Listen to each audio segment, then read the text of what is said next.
Have you ever tried to wear someone else's shoes? They look fine on the shelf. Shiny. Impressive. But when you put them on, they pinch. They blister. They bleed. This is the story of a young man named Soren. And one choice would change everything. Soren lived in a valley where every morning the villagers laced their shoes and walked the path of life. Some shoes were polished leather. Some were thin sandals. Some were patched with care. But Soren hated his own pair. He looked at others and thought, if I had what they had, I'd finally be enough. One day, the storm clouds rolled in. Rain hammered the earth. The path turned to mud. If you have ever compared your path to someone else's and felt small, hit like, so another dreamer finds this wisdom. There was a market in the village where people displayed their shoes. Soren walked through, eyes wide, heart heavy. He saw a farmer's boots, thick with mud but steady as stone. He saw a singer's slippers, bright with jewels, catching the sun. He saw a scholar's sandals, thin and worn, but strong from many steps. Trade with me, he begged, but each one shook their head. These fit me. They are not for you. Soren lowered his eyes to his own shoes, plain, brown, unremarkable. He whispered, why must mine be so small? Instead of walking his path, Soren followed others. He trudged behind the farmer, boots slipping in soil. He chased the singer, but the slippers cut into his heels. He copied the scholar, but every step blistered. He ended each day limping, exhausted, ashamed. Still, each morning he tried again. The storm inside him whispered, you'll never be enough until you wear what they wear. The cracked stone near the river bore a message, faint but glowing when the lightning struck. Comparison is a thief. It steals today and sells it for nothing. One evening, as rain softened into mist, Soren found an old cobbler in the square. The man sat by a fire, stitching quietly. His hands were scarred. His eyes were calm. Why do you look so heavy? The cobbler asked. These shoes, Soren said bitterly. They are too plain, too small, not like theirs. The cobbler studied him. He held up a boot, then a slipper, then a sandal. Tell me, when you wore theirs, did the road grow shorter? No, Soren admitted. It grew longer. Did the load grow lighter? No, it grew heavier.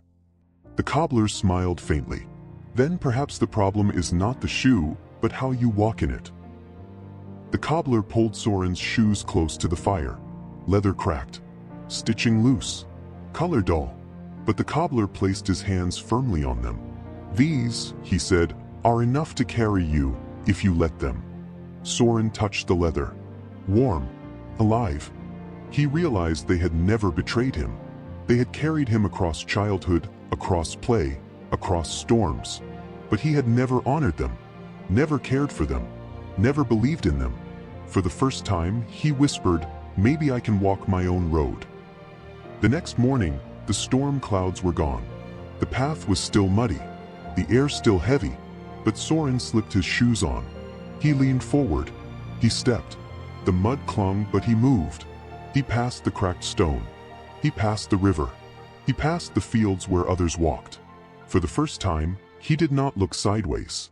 He looked forward. The fire in his chest grew brighter with every step. The storm's whisper grew faint. And his shoes, plain, brown, unremarkable, felt lighter than ever before. The villagers began to notice. Soren no longer limped from borrowed shoes. He no longer chased the farmer, the singer, the scholar. He walked his own road, shoulders squared, eyes calm. And something strange happened. His shoes began to shine, not with jewels, not with polish, but with the dust of his own journey. Dust that no one else had. The cobbler nodded when he saw him. You see, the value of a shoe is not how it looks. It is how far it carries you when you dare to walk. So, friend, what one word will you hold when comparison tries to steal your joy? Confidence? Focus? Enough? Drop your word in the comments.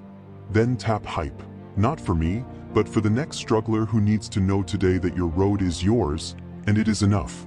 Hype it forward, so someone else in the dark finds this light. Comparison is a lie. It takes your eyes off your road and fixes them on someone else's. But your life was never built to be theirs.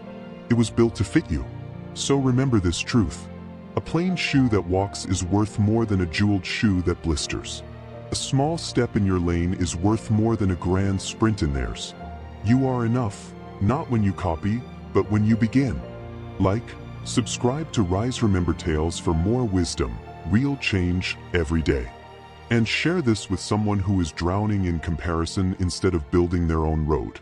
Because borrowed shoes don't carry you home. Only your own will.